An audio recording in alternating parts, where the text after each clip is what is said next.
Hola, ahora tendrás una clase con inteligencia artificial. El modo que usaré es leer el PDF tal como sale en la lección de páginas de 44 a las 52. Después de eso te daré una explicación de lo leído y luego volverás a clases normales con tu profesor o profesora a cargo del módulo.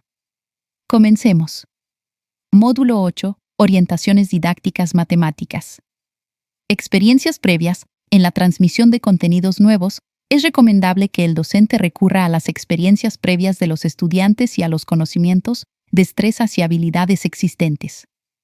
En este proceso, es clave identificar las diferencias entre los alumnos y planificar las clases de acuerdo a estas experiencias de tal manera de generar situaciones de aprendizaje significativas que permitan la comprensión profunda.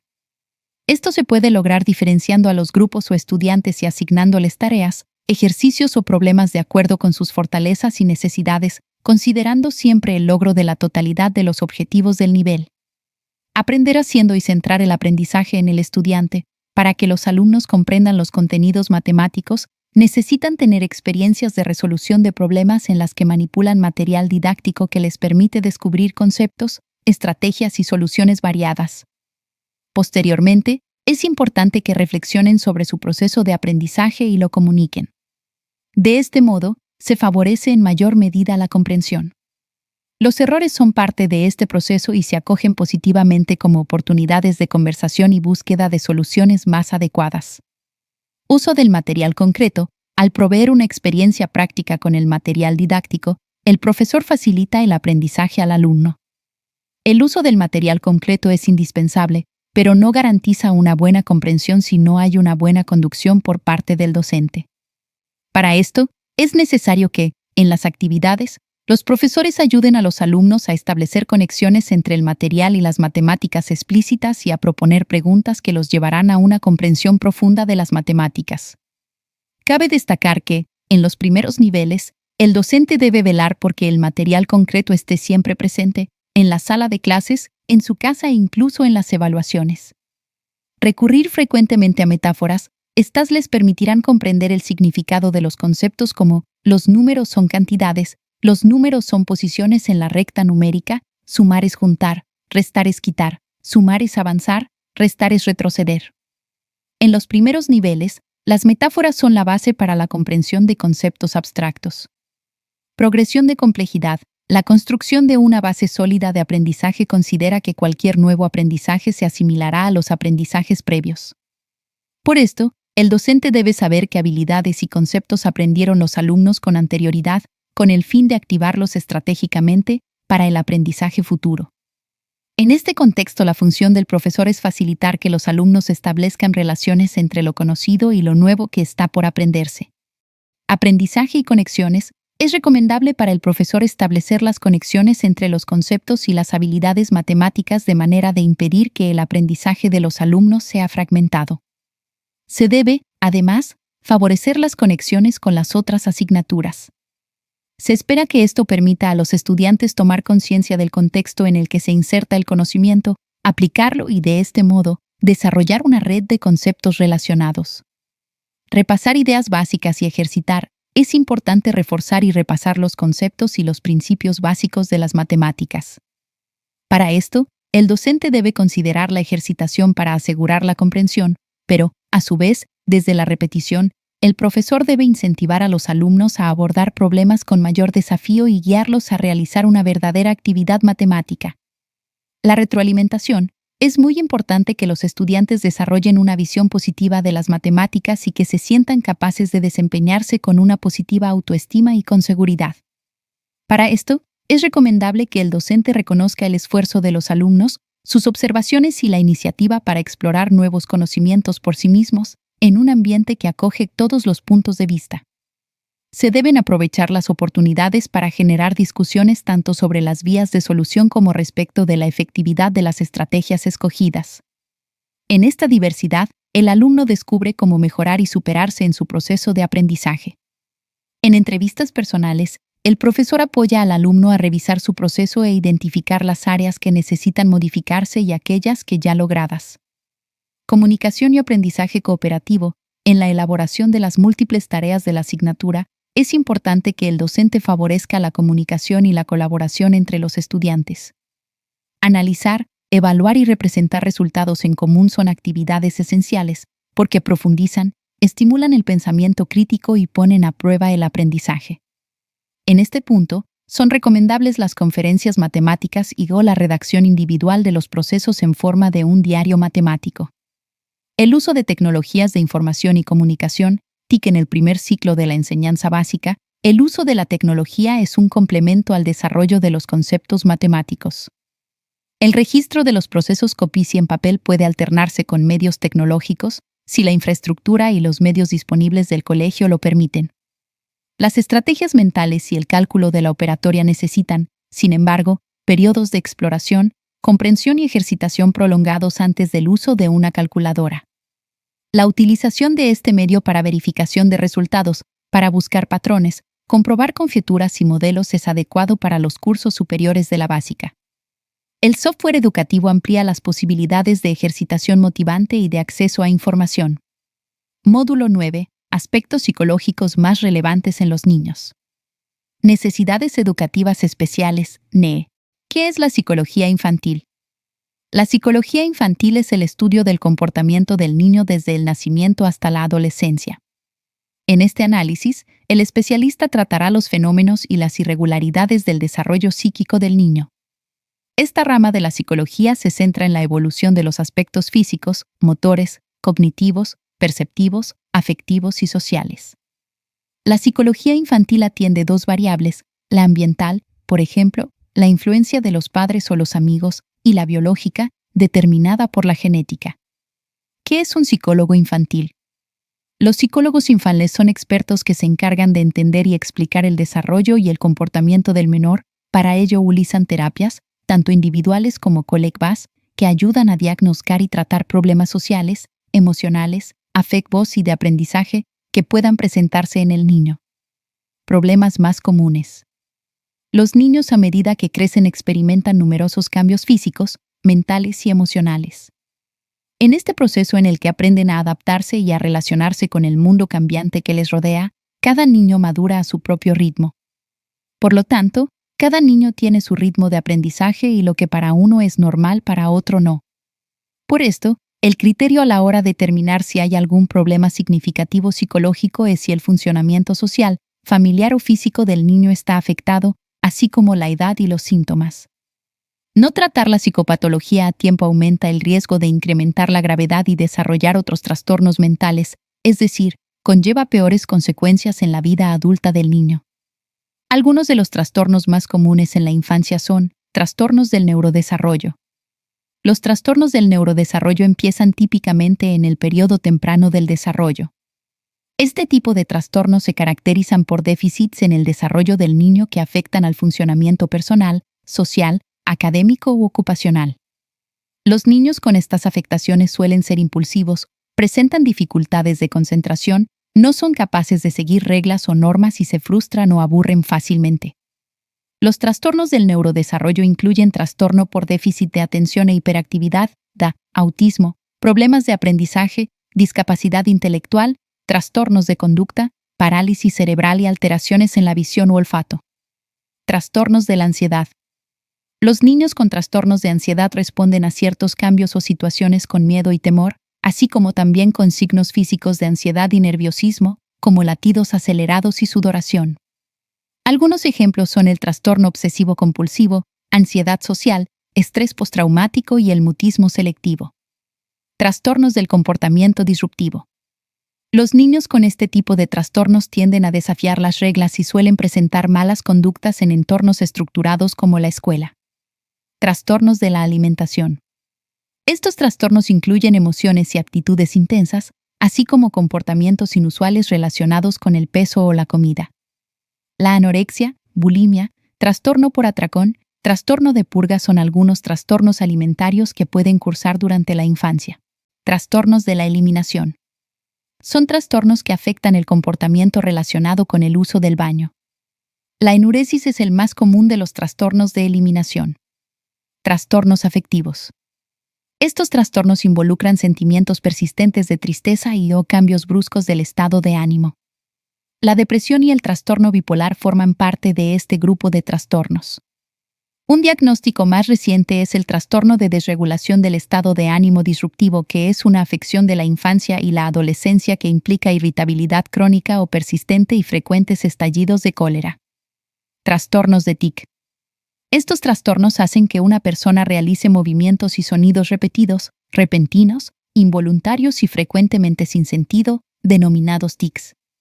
Los tics motores básicos serían parpadeo de ojos, muecas faciales, encogimiento de hombros, estiramiento del cuello, movimientos de la boca, apretar la mandíbula y escupir. Los tics vocales simples consisten en sonidos que no forman palabras, como aclarar la garganta, gruñir, toser y olfatear. Causas de las enfermedades mentales infantiles. No hay una causa única cuando un niño desarrolla un trastorno mental, sino más bien un conjunto de factores multicausales. Hay diversos factores que han sido asociados con la presencia de psicopatología en niños, factores biológicos. Estos factores están relacionados con los neurotransmisores en el cerebro del niño. Un desequilibrio en el nivel de neurotransmisores puede indicar la presencia de un trastorno mental. Los niveles de serotonina pueden ser un factor a tener en cuenta. Factores ambientales. El contexto en el que el niño se desarrolla tiene efectos en su desarrollo. Eventos estresantes, trauma, abuso, pueden afectar a las habilidades del niño e incrementar el riesgo de desarrollar un trastorno mental. Factores psicológicos. Baja autoestima o problemas con la imagen corporal afectan cómo los niños se perciben a sí mismos y pueden incrementar el riesgo de psicopatología. Lesiones cerebrales pueden incrementar el riesgo de trastorno mental en el niño. La lesión cerebral puede producirse por un accidente, abusos, etc. Se habla de necesidades educativas especiales, NE, cuando un niño o niña, también una persona adulta, presenta una desventaja o mayor dificultad para el aprendizaje que el resto de sus pares y, por lo tanto, requiere de ayuda adicional para alcanzar el desarrollo educativo en forma óptima. Personalmente, dice Fabiola Fariña, directora del Centro Psicopedagógico Amulen, para referirme a los escolares con NE considero más apropiado utilizar el término niños o niñas con desafíos diferentes, que tiene una connotación inclusiva, integradora y orientada a derribar prejuicios y actitudes negativas de una comunidad educativa. Es preciso conocer hacia dónde apunta el concepto de necesidades educativas especiales, agrega Cecilia Peñafiel Pino, profesora de Educación Diferencial de la Universidad de Concepción, psicóloga de Universidad de las Américas y magíster en Intervenciones Sociales y Educativas de la Universidad de Barcelona. La especialista afirma, este concepto se caracteriza por su enfoque interactivo, dejando atrás la perspectiva centrada en el déficit. Corresponde a los apoyos y recursos adicionales que requiere un estudiante, sean estos de tipo humano, material o pedagógico, siendo su misión favorecer el logro del aprendizaje, es decir, superar las barreras del aprendizaje y la participación. Las condiciones más comunes que se encuentran en una sala de clases con estos alumnos son disfunciones físicas, sensoriales, mentales, emocionales y socioculturales. Estas últimas, comenta Fariña, están basadas en las influencias externas negativas, más que algo interno. Algunas son de carácter temporal, dice Cecilia Peñafiel, cuando se utiliza el concepto de necesidades educativas especiales de carácter transitorio, se hace referencia a los apoyos precisados por un periodo de tiempo determinado, los cuales se asocian a dificultades de aprendizaje, trastornos específicos del lenguaje, déficit atencional y funcionamiento intelectual limítrofe.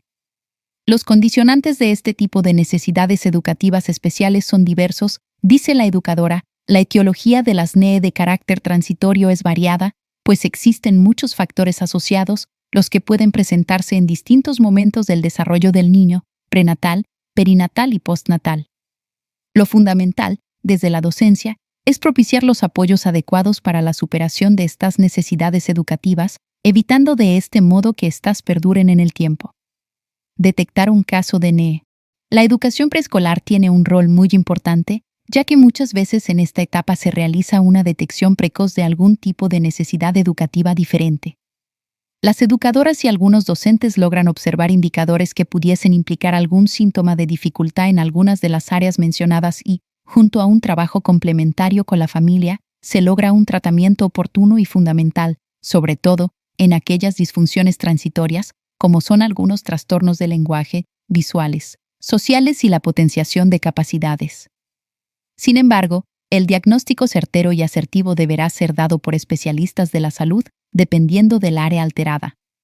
Esta visita, muchas veces, se da por iniciativa de los padres o por derivación del colegio o jardín infantil, dice Fabiola Fariña. La psicopedagoga agrega que es necesario hacer hincapié en la comunicación con la familia, con los antecedentes y la información que puedan aportar los padres se podrá tener un diagnóstico más completo y certero. Se podrá orientar sobre patrones de crianza y así generar relaciones de confianza para que las familias se sientan partícipes de una comunidad educativa que los acoge y les brinda su apoyo. Para Cecilia Peñafiel, en el caso de sospecha de la presencia de NEE, en primer lugar, es preciso investigar sobre la situación del alumno. Si luego de indagar en el caso, no se encuentra una causa aparente, se han implementado distintos tipos de apoyo a los estudiantes y se observa que las dificultades persisten. Se puede solicitar una evaluación para determinar la presencia de NEE, evidentemente, previa autorización de la familia. Vale saber que en el artículo 34 de la Ley N. Grados 20.370, Ley General de Educación, se dice, grosso modo, que, en el caso de la educación especial, será responsabilidad del Ministerio de Educación, previa aprobación del Consejo Nacional de Educación, definir criterios y orientaciones para realizar el diagnóstico de las NEE.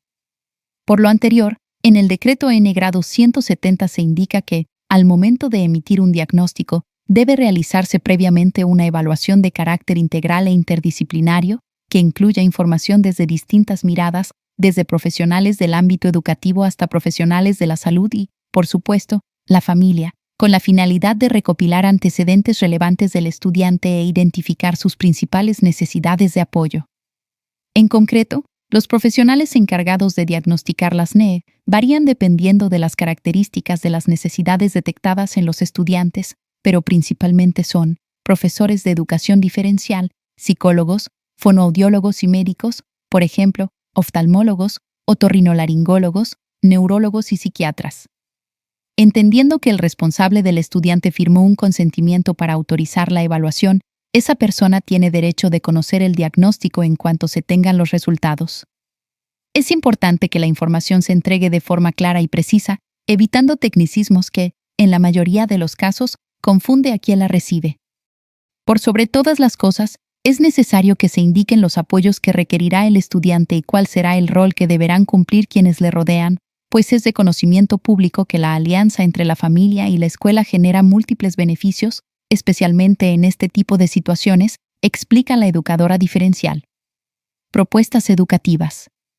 De acuerdo a los avances en el ámbito de educación especial en nuestro país, la normativa ha evolucionado con la finalidad de velar por el cumplimiento de los derechos de los niños y niñas en materia educativa.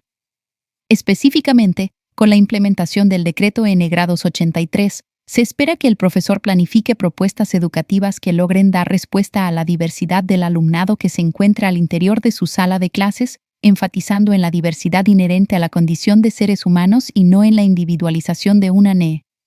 NEE, permanentes y transitorias. Las necesidades educativas especiales permanentes son aquellos problemas que presenta una persona durante todo su periodo escolar y de vida, ya que presentan un déficit leve, mediano o grave de la inteligencia, en alguna o en todas sus implicancias sensoriales, motoras, perceptivas o expresivas, de las que resulta una incapacidad que se manifiesta en el ejercicio de las funciones vitales y de relación, por tanto, necesitan de la atención de especialistas, centros educativos especiales y material adecuado para abordar sus necesidades. Las necesidades educativas especiales transitorias son problemas de aprendizaje que se presentan durante un periodo de la escolarización de los niños que demanda una atención específica y mayores recursos educativos de los necesarios para compañeros de su edad. Módulo 10. Proyecto educativo institucional. Se ha enunciado que la activación y articulación de los diversos miembros de la comunidad educativa a través de la participación es una condición para mejorar la calidad de la educación. Junto a lo anterior, la comunidad educativa es convocada a desenvolverse con autonomía, para lo cual se requiere un proyecto que oriente y que distinga las metas hacia las cuales dirigirse, el proyecto educativo institucional. ¿Qué es el proyecto educativo institucional? El proyecto educativo institucional, PEI, es la herramienta que organiza los objetivos comunes, los medios para lograrlos y orienta las distintas iniciativas de mejoramiento educativo, dándoles coherencia. Todo el esfuerzo de cada uno y una de los actores que participan de la comunidad educativa se debe canalizar a través del proyecto educativo institucional, pasando a convertirse en un poderoso instrumento para el logro de la calidad de la educación impartida. Al darle la connotación de institucional, se está remarcando que se trata del proyecto que la institución escuela/liceo requiere para lograr una identidad colectiva que sea reconocida y valorada no solo por la comunidad donde está inserta, sino también por otras instituciones y organismos de su entorno, todos los cuales legitiman y reconocen una identidad al establecimiento. El proyecto educativo institucional es un instrumento político y técnico que orienta el quehacer del establecimiento escolar y de sus diferentes actores, explicitando la propuesta educacional y especificando los medios que se pondrán en marcha para realizarla. Es un instrumento de planificación y gestión que requiere de un compromiso de todas y todos los miembros de una comunidad educativa que permite en forma sistematizada hacer viable la misión de un establecimiento, que requiere de una programación de estrategias para mejorar la gestión de sus recursos y la calidad de sus procesos, en función del mejoramiento de los aprendizajes. Como características del PI podemos señalar participación, integralidad, coherencia, proactividad, autogeneración, carácter público y variabilidad. Además, podemos señalar que son centrales los principios orientadores, misión, necesidades y visión. Como propuesta para su elaboración, se sugiere la construcción desde el modelo de gestión estratégica. Pero lo más relevante es que cada uno y una de los integrantes de la comunidad educativa deben resguardar que este sea un trabajo colectivo y que se logren dinámicas inclusivas para que así todas y todos puedan participar en su construcción. En cuanto a lo que respecta a los asistentes de la educación en cuanto al proyecto educativo institucional, se plantea lo siguiente en diferentes esferas. Para lograr el desarrollo de competencias en los asistentes de la educación, es necesario que conozcan y acepten al momento suscribir un contrato, los roles y funciones que corresponden a su cargo y otras extraordinarias que le asigne la dirección del establecimiento de acuerdo a las necesidades del contexto escolar y de los objetivos del proyecto educativo institucional. Artículo 2 grados Ley 20.370 General de Educación. La comunidad educativa está integrada por alumnos, alumnas, padres, madres y apoderados, profesionales de la educación, asistentes de la educación, equipos docente directivos y sostenedores educacionales. Artículo 9 grados Ley 20.370 General de Educación. Los asistentes de la educación tienen derecho a trabajar en un ambiente tolerante y de respeto mutuo y a que se respete su integridad física y moral, no pudiendo ser objeto de tratos vejatorios o degradantes, a recibir un trato respetuoso de parte de los demás integrantes de la comunidad escolar, a participar de las instancias colegiadas de esta y a proponer las iniciativas que estimaren útiles para el progreso del establecimiento en los términos previstos por la normativa interna. Bien, hemos terminado la clase con inteligencia artificial. Ahora te daré una explicación de lo leído. Continuemos. Estimadas y estimados estudiantes, en esta clase abordaremos contenidos centrales para el trabajo del asistente de aula en contextos escolares. Revisaremos, en primer lugar, orientaciones didácticas para la enseñanza y el aprendizaje de la matemática en los primeros niveles. En segundo lugar, analizaremos nociones fundamentales de psicología infantil con énfasis en variables del desarrollo y dificultades frecuentes. En tercer lugar, examinaremos el concepto de necesidades educativas especiales, comprendido desde un enfoque inclusivo. Finalmente, abordaremos el proyecto educativo institucional como marco orientador del quehacer de toda la comunidad educativa, incluyendo a los asistentes de la educación. 1. Orientaciones didácticas para la matemática en los primeros niveles. El aprendizaje matemático requiere condiciones pedagógicas que permitan comprender conceptos, desarrollar habilidades y construir estrategias de resolución. Para ello, una orientación relevante consiste en partir desde las experiencias previas del estudiantado. En términos didácticos, esto implica activar conocimientos, destrezas y habilidades ya existentes, con el propósito de conectar lo conocido con lo nuevo. En una sala de clases conviven ritmos y trayectorias de aprendizaje diferentes, por lo tanto, resulta necesario identificar esas diferencias y planificar experiencias significativas que conduzcan a una comprensión profunda. En este marco, cobra importancia la diferenciación pedagógica. Diferenciar significa ajustar tareas, ejercicios y problemas de acuerdo con las fortalezas y necesidades de los estudiantes, manteniendo como horizonte el logro de los objetivos del nivel. El asistente de aula puede contribuir mediante la observación sistemática, el apoyo focalizado y la organización de grupos de trabajo que permitan acompañar a quienes requieren mayor mediación. Otra orientación esencial es el enfoque de aprender haciendo y situar el aprendizaje en el estudiante. En matemáticas, la comprensión se consolida cuando el alumnado participa en experiencias de resolución de problemas, manipula recursos didácticos, explora procedimientos y contrasta estrategias. Posteriormente, se promueve la reflexión metacognitiva, es decir, la capacidad de revisar el propio proceso de aprendizaje y comunicarlo. En este punto, el error adquiere un valor formativo, no se interpreta como fracaso, sino como una oportunidad para analizar, discutir alternativas y encontrar soluciones más pertinentes. Vinculado con lo anterior, el uso de material concreto es una herramienta didáctica de alta relevancia, especialmente en los primeros niveles. Sin embargo, su presencia no garantiza aprendizaje por sí misma. Para que el material cumpla un rol pedagógico, se requiere conducción docente, mediación y preguntas orientadoras que ayuden a establecer relaciones entre la experiencia concreta y las ideas matemáticas subyacentes. En este sentido, el asistente de aula apoya facilitando materiales, promoviendo el uso adecuado, observando dificultades y colaborando para que el estudiante transite desde la manipulación hacia la representación y la abstracción. Una estrategia complementaria es recurrir con frecuencia a metáforas didácticas que permitan comprender conceptos abstractos mediante significados cercanos. Por ejemplo, comprender los números como cantidades, como posiciones en una recta numérica, o interpretar la suma como acción de reunir y la resta como acción de separar. En la educación inicial, estas metáforas funcionan como estructuras de sentido que sostienen la comprensión progresiva. Asimismo, se recomienda respetar una progresión de complejidad. Esto significa que todo aprendizaje nuevo se construye sobre aprendizajes previos, por lo tanto, el docente debe conocer qué conceptos y habilidades ya fueron trabajados, activarlos estratégicamente y facilitar conexiones con el nuevo contenido. De modo coherente, el aprendizaje debe promover conexiones entre conceptos para evitar una comprensión fragmentada. Por último, es necesario repasar ideas básicas y ejercitar. La ejercitación consolida aprendizajes, pero debe ir más allá de la repetición mecánica. Se busca que los estudiantes enfrenten desafíos crecientes, argumenten procedimientos y realicen actividad matemática auténtica. En este proceso, la retroalimentación cumple un rol determinante. Un clima de aula que reconoce el esfuerzo, valida observaciones y promueve la exploración fortalece la autoestima académica y la disposición hacia la matemática.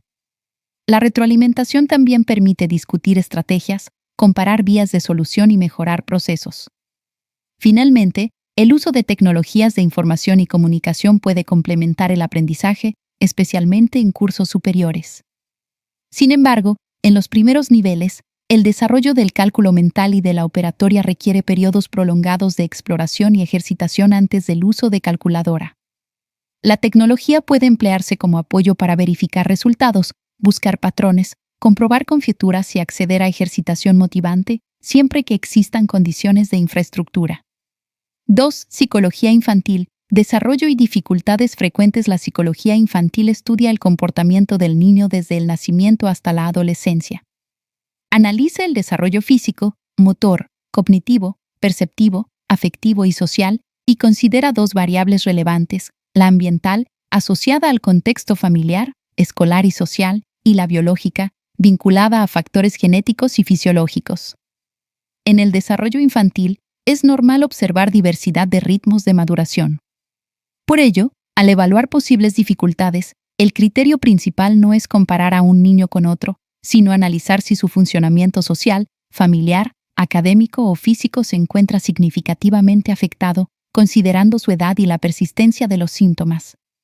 Identificar dificultades de manera temprana es relevante, porque la ausencia de intervención oportuna puede aumentar la gravedad y consolidar problemas que impacten etapas posteriores del desarrollo. Entre las dificultades frecuentes se encuentran los trastornos del neurodesarrollo, como el trastorno por déficit de atención e hiperactividad, el trastorno del espectro autista, trastornos específicos del aprendizaje, discapacidad intelectual y otros. También pueden observarse trastornos de ansiedad, trastornos del comportamiento disruptivo, trastornos de la alimentación, trastornos de eliminación, trastornos afectivos y trastornos de tics. Las causas suelen ser multicausales, combinando factores biológicos, ambientales, psicológicos y, en algunos casos, antecedentes de lesiones cerebrales. 3. Necesidades educativas especiales. Enfoque inclusivo. Se habla de necesidades educativas especiales cuando un estudiante presenta mayores dificultades para aprender en comparación con sus pares y requiere apoyos adicionales para alcanzar un desarrollo educativo óptimo. Es importante comprender este concepto desde un enfoque interactivo e inclusivo. En lugar de centrarse en el déficit, se pone atención en las barreras para el aprendizaje y la participación y en los apoyos necesarios para superarlas. Los apoyos pueden ser humanos, materiales o pedagógicos. En el contexto escolar, pueden presentarse condiciones físicas, sensoriales, cognitivas, emocionales o socioculturales.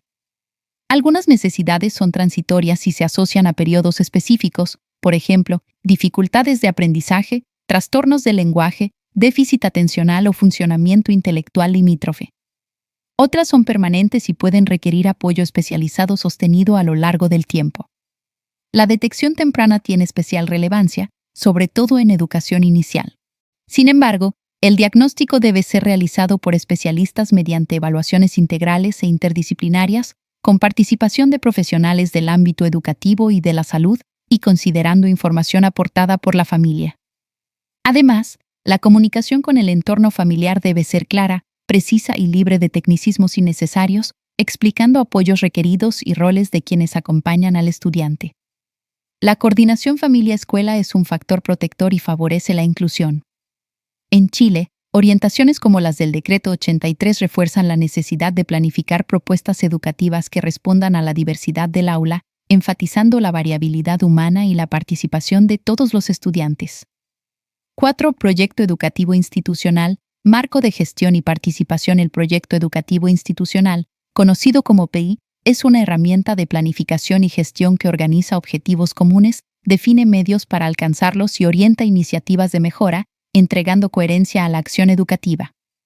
El PI permite construir identidad institucional y orientar el trabajo de la comunidad educativa, articulando una misión, una visión y necesidades prioritarias. Este proyecto no es un documento aislado, constituye un marco político y técnico que explicita la propuesta educacional del establecimiento y los medios que se implementarán para concretarla. Su elaboración y actualización requieren participación, integralidad y coherencia, promoviendo dinámicas inclusivas para que los distintos actores puedan contribuir. En este contexto, los asistentes de la educación son parte de la comunidad educativa y su rol se vincula al PI en varias dimensiones. Es relevante que conozcan las funciones asociadas a su cargo desde el inicio del vínculo laboral y que comprendan que su labor contribuye al logro de objetivos institucionales. Asimismo, tienen derecho a trabajar en un ambiente de respeto, a la protección de su integridad física y moral y a participar de instancias colegiadas, proponiendo iniciativas que aporten al progreso del establecimiento, conforme a la normativa interna. Para finalizar, es importante destacar que el rol del asistente de aula se expresa cotidianamente en acciones concretas, apoyar procesos didácticos, contribuir a un clima de aula favorable, colaborar en la inclusión y actuar en coherencia con el proyecto institucional. En ese sentido, la formación en estas materias fortalece no solo el desempeño técnico, sino también la comprensión del sentido educativo del trabajo escolar. Bueno alumno, hemos terminado la clase de inteligencia artificial. Ahora seguirán con su profesora o profesor, a quien podrán preguntarle en caso que les haya quedado alguna duda sobre la materia que hemos visto. Yo me despido, que estés muy bien.